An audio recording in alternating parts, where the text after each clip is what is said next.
에베소서는 총 6장으로 구성된 성경입니다.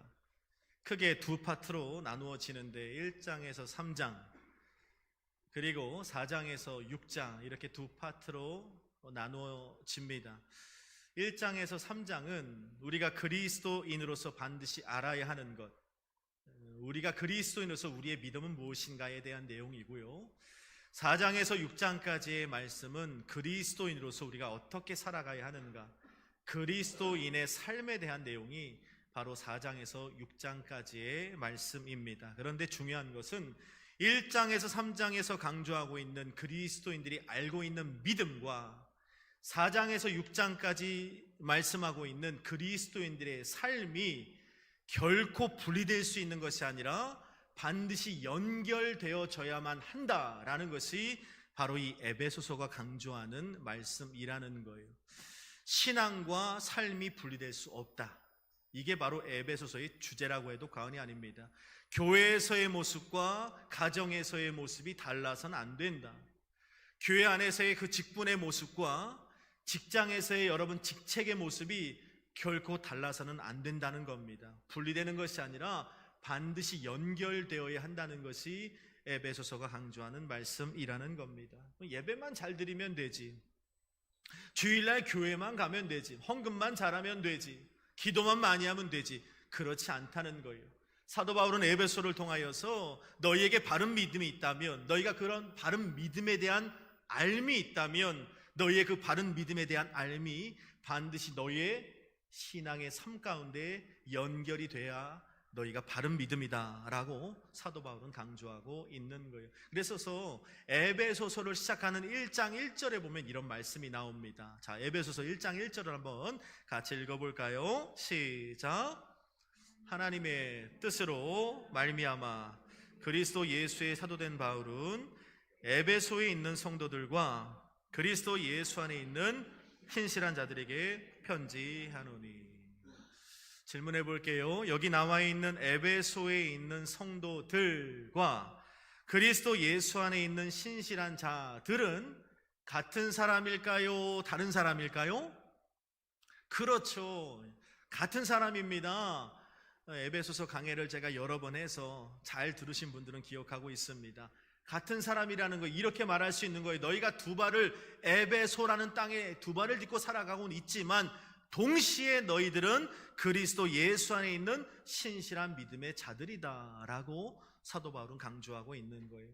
우리가 두 발을 갈매동에 딛고 살고 있잖아요. 누구는 다산동에 살고, 또 어떤 분들은 호평동에도 살고, 의정부에도 살고, 진건에도 사는 분들이 있는데, 두 발은 우리가 세상에 딛고 살아가고 있지만 동시에 우리들은 누구냐 하면 그리스도 예수 안에 있는 신실한 믿음의 사람들이다 라고 사도 바울은 에베소서 1장 1절을 시작하며 우리에게 말씀하고 있는 겁니다. 그래서 에베소가 강조하는 그리스도인의 삶이라는 건 세상과 분리된 삶이 아니라 세상 속에서 구별된 삶이어야 한다고 성경은 말씀하고 있는 겁니다. 사도 바울의 시대의 당시 에베소라는 도시는요, 우리가 알고 있는 것처럼 굉장히 음란한 도시였습니다. 로마 제국의 수많은 도시들 가운데 고린도만큼이나 음란했던 도시가 바로 에베소였습니다. 에베소 사람들은요, 아데미라고 하는 여신을 섬겼는데요, 이 아데미 신전에 가면 여사제들이 있는데 그 여사제들이 어떻게 하냐면 제사를 드리러 오는 사람들과 아주 음란한 행위를 합니다. 그 음란한 행위를 하는 것을 아데미 신에게 제사를 드린다고 그들은 생각을 했어요. 그러니까 요만한 어린아이부터 그 모습을 보고 듣고 자라는 거예요. 더욱이 사도 바울 시대에 통용되었던 주화를 보면 앞에는 황제의 그림이 있지만 뒷면에는 그 아데미 신전에서 행해지는 그 여사제들과 그 남자들의 음란한 그림들이 주화에 새겨져 있습니다. 그러니까 그런 주화를 가지고 요만한 어린애들부터 깎아를 사 먹고 버스를 타고 이렇게 통용이 되다 보니까 그 에베소 사람들에게는요, 이 음란한 종교 문화가 익숙해져 버린 거예요. 그렇게 죄로 다가오지 않는 그런 문화가 바로 에베소입니다. 당시 에베소는요, 제가 말씀을 준비하면서 공부해 보니까 음란의 수준을 넘어선 것이 이 강단에서 언급하기 어려울 정도로 정말 소돔과 고모라만큼이나 음란한 도시가 바로 에베소 였다는 것입니다. 그렇게 음란한 문화에 익숙하고 음란한 문화에 젖어 살고 음란한 문화가 자연스럽기까지 한 에베소 사람들에게 사도 바울을 통해 복음이 전달된 거예요. 예수가 증거가 된 겁니다. 그들이 예수를 구주로 영접하고 구원받은 하나님이 사람이 되었고 그들이 성령을 체험하게 되는 겁니다. 그렇게 성령을 경험하게 되면서 그들에게 나타나는 한 가지 현상이 있는데 그게 뭐였냐면 에베소의 음란한 문화가 너무도 싫어지는 거예요. 에베소의 그 음란한 문화가 너무도 역겨워지는 겁니다. 너무도 불편해지는 거예요. 구토가 나오는 거예요. 그래서 이 에베소 교회 사람들이 어떻게 했냐면 그 에베소라는 땅에서부터 그 음란한 도시로부터 분리되고 싶은 거예요. 벗어나고 싶은 겁니다. 그런데 그들을 향하여 오늘 사도 바울은 뭐라고 말하냐면 너희가 예수 그리스도를 구주로 영접한 사람들이고 너희가 성령 받은 사람들이라면 세상 속에서 분리된 사람들이 되어야 하는 것이 아니라 그 세상의 두 발을 딛고 에베소의 두 발을 딛고 살아가지만 동시에 그리스도 예수 안에서 신실한 하나님의 백성으로 구별된 삶을 살아야 한다라고 사도 바울은 강조하고 있는 겁니다. 오늘 저와 여러분들이 예수를 구주로 영접하고 성령 받은 하나님의 사람들이 되었다면 이 땅에 두 발을 딛고 살아가지만 이 세상 속에서 철저히 구별되어 세상의 빛으로 세상의 소금으로 살아가야 할 줄로 믿습니다. 그렇게 오늘 사도 바울은 에베소 교회 성도들을 향하여 세 가지를 권면하고 있어요. 이제 시간 되는 만큼 함께 나누게 될 터인데 4장 1절에 보면 오늘 본문에 말씀한 것처럼 내가 주 안에서 너희를 권하노니 너희가 부르심에 합당한 삶을 살아야 한다.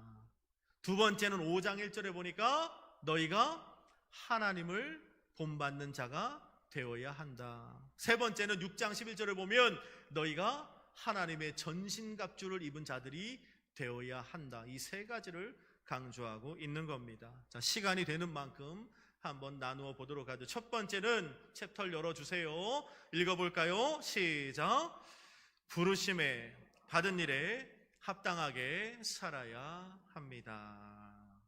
우리들이 그리스도인으로서 예수를 그리스도로 믿는 믿음을 가졌다면 우리는 부르심을 받은 일에 합당하게 살아야 한다고 사도 바울은 강조하고 있는 겁니다.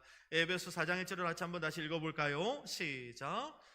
주 안에서 갇힌 내가 너희를 권하노니 너희가 부르심을 받은 일에 합당하게 행하여.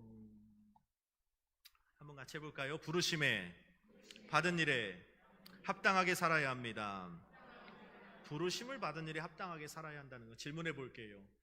에베소서가 말씀하는 사도 바울이 강조하는 부르심을 받은 일에 합당하게 산다는 게 뭘까요? 부르심을 받았잖아요. 구주를 믿어 구원에 이르고 성령을 받아 성령의 사람이 되어 부르심을 받았다면 그 부르심에 받은 일에 합당하게 살라고 하는데 그 부르심을 받은 자들이 합당하게 사는 게 뭐냐는 말입니다. 바로 그 다음 구절인 3절에서 답이 나와 있죠. 3절 같이 한번 읽어봅시다. 시작. 평안에 매는 줄로 성령이 하나 되게 하신 것을 힘써 지키라. 아멘. 성령이 하나 되게 하신 것을 힘써 지키는 것이 바로 부르심을 받은 일에 합당하게 사는 모습인 줄로 믿습니다. 성령이 하나 되게 하신 것을 지키는 정도가 아니라 힘써 지키는 것이 저와 여러분들을 부르신 하나님의 목적이고 그 부르심에 합당한 삶이라는 걸 우리는 잊지 말아야 한다는 겁니다. 오늘 에베소 교회는 큰 분쟁을 겪고 있거든요. 사도 바울이 3번에 걸쳐 전도 여행을 하는 동안 가장 오랜 기간 2년 3개월을 머물면서 가장 심혈을 기울였던 교회가 바로 에베소 교회입니다. 근데 옥에 갇혀서 소문이 들리는데 그 에베소 교회가 큰 어려움을 겪고 있다는 거예요. 분쟁이 일어났습니다. 유대인 그리스도의 파와 이방인 그리스도의 파가 서로 분쟁을 일으킨 겁니다. 뿐만 아니라 이단 사설이 들어와서 교회를 완전히 쑥대밭을 만들어 놨습니다. 성경에 보니까 그 에베소의 음란한 문화가 교회 안에까지 들어왔습니다. 욕심과 방탕과 시기, 분노, 도둑질, 더러운 말들까지 교회 안에 들어와 교회를 어지럽히고 있는 상황이라는 소식을 사도 바울이 듣게 되는 거죠.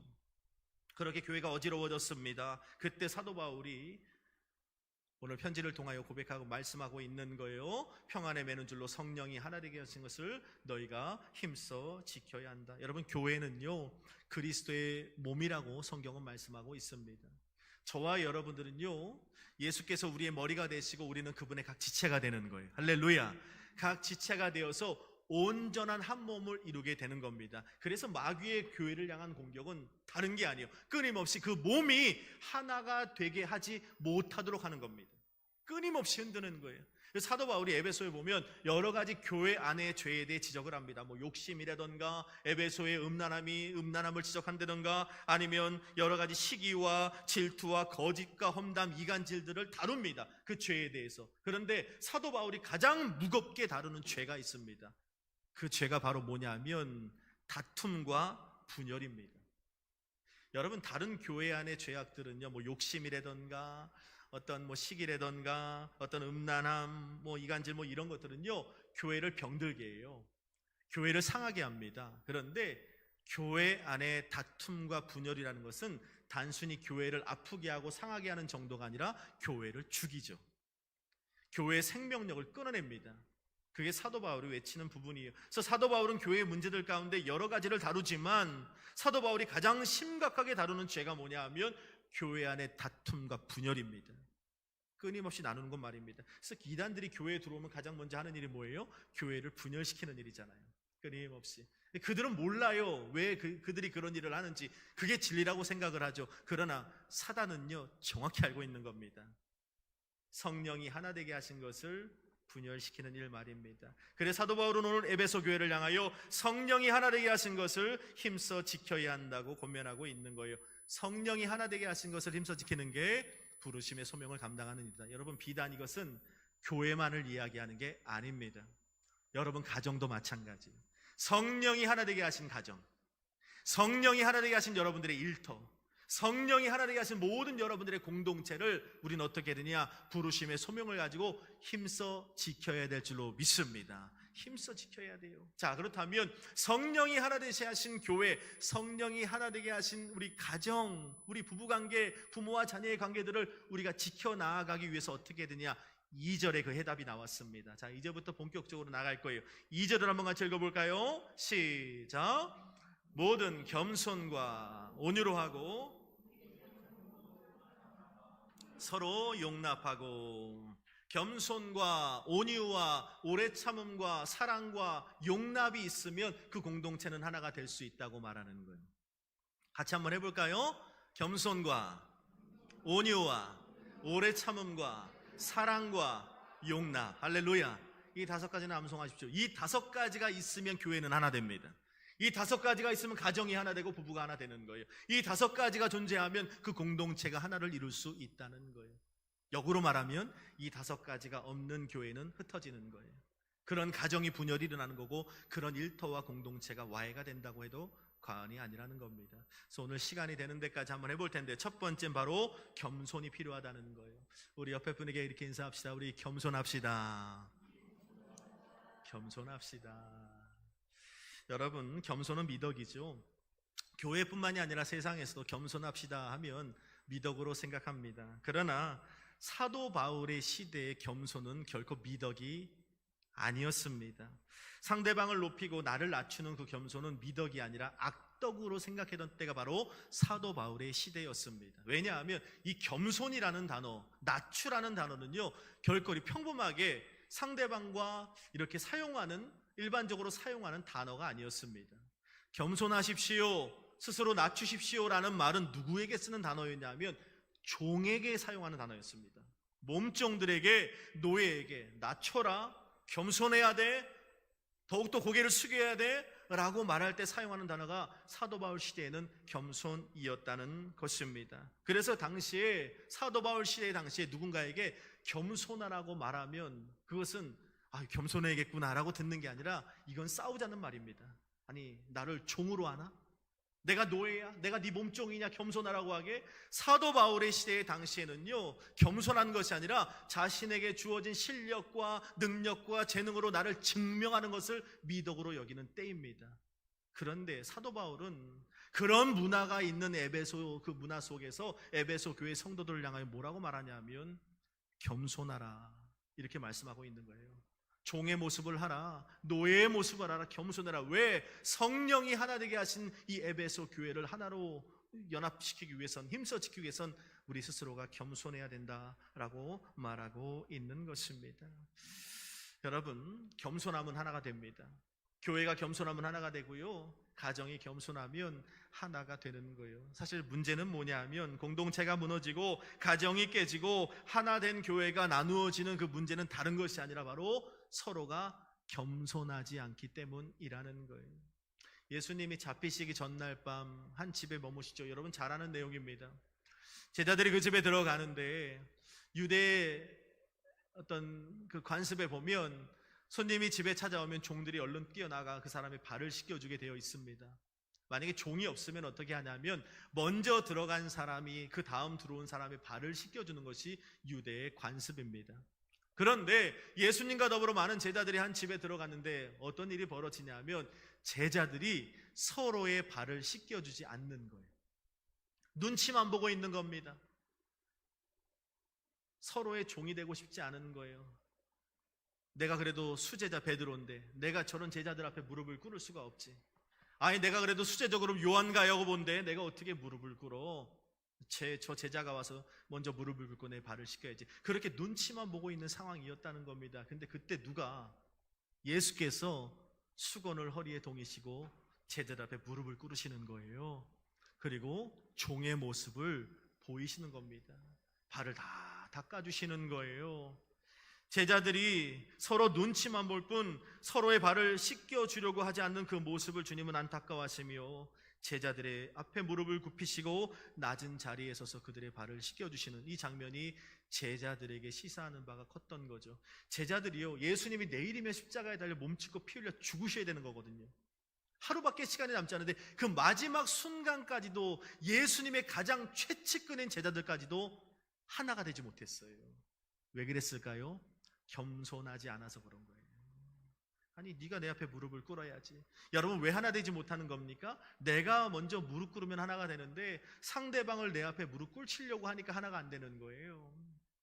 내가 먼저 손 내밀면 되는데 그게 안 되는 거예요. 상대방이 먼저 내게 손을 내미는 게 당연하지. 그게 질서야. 그게 맞는 거야. 내가 먼저 고개를 숙이면 해결되는 건데 아니지. 상대방이 나한테 먼저 고개를 숙여야 우린 하나 될 수 있는 거야. 이렇게 생각을 합니다. 그러나 그렇지 않아요. 사도 바울은 고백합니다. 먼저 당신이 겸손하십시오. 그러면 여러분 가정이 하나 될 줄로 믿습니다. 여러분 남편 앞에 먼저 고개를 숙이십시오. 자녀 앞에 먼저 고개를 숙이시고 아내 앞에 먼저 무릎을 꿇으십시오. 그러면 가정이 하나가 됩니다. 그러면 교회가 하나가 되는 거예요. 우리가 왜 그래야 될까요? 왜 먼저 무릎을 꿇어야 될까요? 왜 먼저 손을 내밀고 왜 먼저 고개를 숙여야 될까요? 답을 말씀해 드리겠습니다. 우리 주 예수 그리스도께서 그렇게 하셨기 때문입니다. 예수님이 먼저 그렇게 하셨기 때문에 우리도 먼저 겸손할 줄 알아야 하는 거예요. 내가 뭐라고? 따라합시다. 내가 뭐라고? 크게 내가 뭐라고? 내가 뭐라고 무슨 고개를 세우고 먼저 와서 무릎을 꿇어야지. 그게 맞지. 자식이 먼저 손을 내미는 게 맞지. 부모인데 그게 말이 돼? 평생 나를 고생시킨 남편인데 그 남편이 먼저 내게 와서 고개를 숙이는 게 맞지. 옳지 않아요. 예수님께서 제자 앞에 무릎을 꿇으신 것처럼 우리 주님이 그렇게 하셨기 때문에 저와 여러분들도 겸손하게 먼저 무릎 꿇고 먼저 고개 숙이고 먼저 손을 내밀 수 있는 저와 여러분 되기를 바랍니다. 이게 바로 겸손이라는 것입니다. 겸손해야 돼요. 두 번째는 바로 본문에 보니까 2절에 겸손과 두 번째 온유로라고 되어 있습니다. 옆에 분에게 한 번 더 인사합시다. 우리 온유합시다. 온유합시다. 온유라는 말을 헬라어로 프라우스라고 하죠. 프라우스라는 말의 뜻이 뭐냐 하면 통제됨, 훈련됨이라고 되어 있습니다. 많은 사람들이 온유하다 그러면 마냥 착한 것을 온유하다고 착각을 합니다. 그냥 나긋나긋하고 조용히 말하고 그냥 뭘 시켜도 네 그렇습니다, 알겠습니다, 따르겠습니다 하면 그걸 온유라고 착각을 한다는 거죠. 성경적 온유는 그런 게 아닙니다. 성경적 온유, 제가 예전에 이 에베소를 강의할 때 이 온유, 프라우스라는 이 단어와 가장 흡사한 동물에 대해서 얘기했는데, 바로 그 프라우스라는 단어와 가장 흡사한 동물이 바로 사자죠. 사자 보셨습니까? 사자를 보면요, 이 위와 아래에 엄청난 송곳니가 있습니다. 그 송곳니가 10cm가 넘어요. 이 날카로운 송곳니를 가지고 적이 앞에 나타나거나 먹잇감이 앞에 딱 나타나면 사자가 어떻게 하죠? 막 달려가서 입을 쫙 벌린 다음에 포효하며 그 앞에 먹잇감에 어딜 물어요? 아니, 다리를 왜 물어 갑자기? 다리는 안 물고 어디를 물어요? 그렇죠, 모가지를 팍 무는 거예요. 퍽 하고. 무엇으로?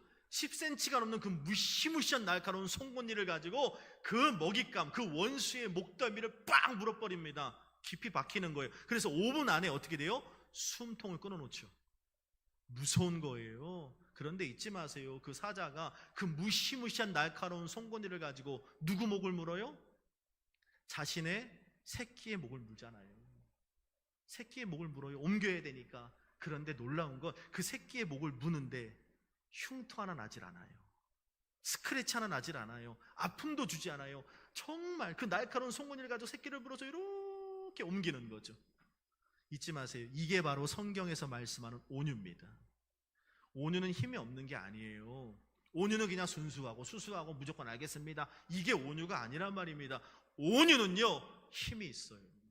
그런데 중요한 건 그 힘을 사용할 때와 그 힘을 절대 사용하지 않아야 할 때를 구분할 줄 아는 게 바로 성경적 온유입니다. 분노할 때가 있고요, 절대로 분노하지 않을 때를 구별할 줄 아는 게 온유란 말입니다. 나설 때가 있고요, 힘이 있고 능력이 있으니까. 그러나 절대 나서지 않아야 될 때를 구별할 줄 아는 게 바로 성경적 온유라는 거예요. 저와 여러분들이 온유해야 교회가 하나가 됩니다. 가정이 하나가 되려면요, 온유해야 돼요. 여러분 공동체가 직장과 일터가 하나가 되려면 온유해야 됩니다. 온유는요, 무조건 순둥하고 착한 게 온유가 아니에요. 힘이 있지만 그 힘을 감출 때는 완벽하게 감춰줘야 됩니다. 그러나 그 힘을 쓸 때는 사자와 같이 포효하면서 팍 물 줄 아는 것, 이게 바로 성경이 말씀하는 온유라는 거예요. 온유하지 못한 신앙인들이 얼마나 많은지 몰라요. 시도 때도 없이 분내고, 시도 때도 없이 나서고, 시도 때도 없이 그 힘을 감추지 않고 사용하려고 하는 그런 그리스도인들 때문에 교회가 연합이 힘들고 가정이 하나가 되지 않고 일터와 사업장이 하나가 안 되는 겁니다. 온유할 수 있는 저와 여러분되길 바랍니다. 온유는 힘이 있어요. 온유는 능력이 있어요. 그러나 그 힘과 능력을 언제 사용하고 언제 절대 사용하지 말아야 할지를 구분할 줄 아는 사람, 그렇게 온유할 때 하나가 된다는 것입니다. 세 번째는 본문의 말씀에 보니까 3절에 2절이군요. 모든 겸손과 온유로 하고, 세 번째 무엇입니까? 오래 참음으로 하라 되어 있습니다. 옆에 분에게 한 번 더 인사해야죠. 우리 오래 참읍시다. 오래 참아야 합니다. 여러분, 오래 참음의 정의가 뭘까요? 오래 참음이 뭘까요? 오래 참음. 오래 참음은 무조건 버티고 견디는 게 오래 참음이 아닙니다. 버티고 견디고 하면 오래 참는다고 하는데, 성경에서 말씀하는 오래 참음이라는 건 바로 이거예요. 상대방의 때를 기다려주는 것, 이게 바로 오래 참음이라는 겁니다. 교회 안에 상대방의 때를 기다려주는 오래 참음의 은사가 있고 그 은혜가 있다면 교회는 하나가 되는 거예요. 여러분 가정 안에 남편의 때를 좀 기다려주고, 아내의 때를 좀 기다려줄 줄 알고, 자녀의 때를 좀 기다려주고, 부모의 때를 좀 기다려줄 줄 아는 은혜가 있다면 여러분들의 가정은 하나가 될 겁니다. 왜 가정이 분열을 나눈 줄 압니까? 남편의 때를 내 때에 맞추고 싶은 거예요. 내 때에 맞춰. 자녀의 때가 있는데 그 자녀의 때를 내 때에 끌어다 맞추고 싶은 거예요. 부모의 때를, 또 아내의 때를 내 때에 맞추고 싶으니까 이게 안 되니까 가정에서 끊임없이 분열이 나는 겁니다. 여러분, 오래 참으셔야 돼요. 교회도 마찬가지. 교회의 때를 기다려줘야 돼요. 목사의 때를 기다려줄 줄 알아야 하고요, 성도의 때를 기다려줄 줄 알아야 돼요. 여러분 섬기는 교회, 학교, 청소년, 대학, 청년부 아이들의 그 때를 우리는 기다려줄 줄 알아야 합니다. 제가 가정에 늘 신방하면 제일 많이 보는 본문이 시편 128편의 말씀이잖아요. 가정을 축복하는 말씀인데 거기 3절에 보면 그런 말씀이 있습니다. 한번 띄워줘 보실래요? 3절 같이 한번 읽어볼까요? 시작. 내 집 안방에 있는 내 아내는 결실한 포도나무 같으며 내 식탁에 둘러앉은 자식들은 어린 감람나무 같으리로다. 아멘. 감람나무가 바로 올리브 나무를 말하는 거잖아요. 물어볼게요. 올리브 나무를 심고 나서 얼마가 지나면 열매를 거둘 수 있을까요? 배나무는 심고 얼마 있으면 열매를 거두나요? 첫 열매를? 3년 정도 걸려요. 자, 3년 정도 뭐 사과나무도 그럴 것 같고, 이 올리브 나무는요, 감람나무는요, 몇 년 후에 첫 열매가 열리냐 하면 짧게는 10년, 길게는 13년 이후에나 첫 열매를 거둔다는 거예요. 그러니까 그거를 알지 못하는 사람들이 감람나무, 이 올리브 나무를 심게 되면 어떻게 되냐면 한 5년 기다렸는데 열매가 안 생기네. 에이 하고 그냥 집어치워 이렇게 되는 겁니다. 7년을 기다리고 8년을 기다리고 9년을 기다려도 열매가 안 생기니 이파리만 무성할 뿐이니 어떻게 되는 거예요? 그 나무를 잘라버리는 거예요. 그래서 오늘 본문에 보세요. 너희 자식들은 뭐예요? 어린 감람나무 같도다 이렇게 말하잖아요. 감람나무가 몇 년 만에 열매 맺는다고요? 10년 만에. 무슨 말입니까? 자녀들의 때를, 열매 맺는 때를 부모들아 좀 기다려줘라 이 말씀을 하고 있는 겁니다. 자녀들에게 요거 시켜놓고 왜 열매가 없지? 아, 왜 열매가 없지? 저는 우리 사랑하는 아내와 살면서 별로 본받지는 않습니다. 그런데 요번에 한 가지 깨닫게 된 게 있어요. 저는 이제 아들만 셋인데 방학 내내 놀더라고요. 그래서 참 이놈들이 계속 노네. 한숨이 나오는데 계약이 얼마 전에 했잖아요. 계약을 하기 전에 가정예배를 드리면서 엄마가 묻더라고요. 얘들아 2024년도 새학기 시작하면 너희의 꿈이 무엇이니? 그랬더니 1등을 할 거래요. 제가 이렇게 됐어요. 아니 1등 아니 방학 내내 놀았는데 1등을 하겠다고? 1등 할 거래요. 왜 비웃네요? 문제지를 사달래요. 참고서를 사달래요. 저희 아내가 갑자기 쿠팡을 키더니 문제지와 참고서를 막 사는 거예요. 오늘 아침에도 와 있더라고요. 참고서랑 문제지가 이만큼 쌓여요. 저는 그게 굉장히 불편하더라고요. 아니 방학 내내 놀았는데 왜 참고서랑 문제지를 저렇게 사줄까라고 생각을 하는데 아이들이 1등 한다고 하는데 저희 아내가 이렇게 리앙스를 했어요. 진짜 1등 할 거야? 참고서 이거 진짜 이걸 다 풀 수 있어? 너 진짜 그렇게 할 거야? 진짜 문제지 다 풀 거야? 와 진짜 기대된다. 와 진짜 너 진짜 1등 하는 거 아니야? 이러다가 반 1등이 아니라 전교 1등 하는 거 아니야? 제가 옆에서 그랬죠. 쇼를 하네. 쇼를 한다 그랬어요. 막 그러는 거예요. 막 흥분돼 갖고 애들이 막 그렇게 할 거야. 1등 하고 전교 1등 할 거래요.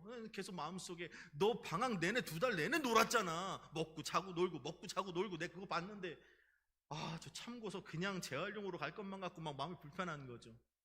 다 끝나고 나서 예배가 끝나고 나서 제가 아내한테 물어봤어요.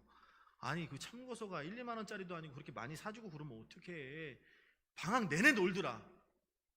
좀 왜 그래 그랬더니 저희 아내가 저한테 충격적인 이야기를 했어요. 이렇게 말했어요. 내가 아니면 누가 우리 아이들을 믿어줘? 내가 아니면 우리 아이들 누가 믿어줘? 나라도 믿어줘야지. 그 말을 딱 듣는데 마음속에요. 우리 아내가 우리 아이들을 향한 마음만큼은 진심이구나. 그런 생각이 들더라고요. 그런데 놀라운 일이 벌어졌어요. 지난주부터 주말에도 아이들이 도서관을 가기 시작했어요. 어제 토요일인데 도서실 가서 늦게 공부하다 오더라고요. 둘째도 첫 형이 도서실 가서 주말에 공부를 하니까 자기도 뭐래도 해야 되는 게 갖는 거예요. 영어 단어를 외우기 시작하더라고요. 그랬더니 저희 막둥이 나이가 어리잖아요. 공부는 못하겠고 제가 며칠 전에 당근에서 또 피아노를 하나 무료로 얻었거든요. 공부는 못하겠고 가서 피아노라도 치는 거예요. 그런 모습을 보면서 한 가지 깨닫게 된 것은 때를 기다려주는 게 중요하구나. 엄마라도 때를 아빠는 사실 말은 안 했었지 간도 무슨 참고서 문제지 간도 이랬을 텐데 엄마는 아이들의 때를 기다려주는 거예요. 그러더니 아이들이 아는 거죠. 엄마가 나를 믿어주는구나. 열심히 해야지. 여러분 우리가 오래 참음이란 건 다른 게 아닙니다. 상대방의 때를 내 때로 끌어오려고 하지 말고 상대방의 때를 좀 기다려 주시길 바랍니다. 그러면 하나가 될 거예요. 자, 오늘은 여기까지 해보겠습니다. 우리가 하나를 이루기 위해선 첫 번째 어떻게 해야 된다고요? 겸손해야 됩니다. 내가 먼저 무릎 꿇으면 하나 되는 거예요. 내가 먼저 손 내밀면 그냥 하나 되는 겁니다. 두 번째, 온유. 온유하면 순둥순둥한 게 아니라 뭐라 그랬죠? 힘이 있지만 그 힘을 사용할 때와 절대 사용하지 않을 때, 분노할 때와 절대 분노하지 않을 때를 구별할 줄 아는 것. 세 번째, 상대방의 때, 아내의 때, 남편의 때, 부모의 때, 자녀의 때, 친구의 때, 동료의 때, 우리 목사님과 우리 성도님들의 때를 기다려주자고요. 그러면 우리는 하나가 될 줄로 믿습니다. 그렇게 오늘 사도 바울이 고백한 것처럼 성령이 하나 되게 하신 것을 힘써 지켜나갈 수 있는 저와 여러분 되길 주님의 이름으로 축원합니다. 기도하겠습니다.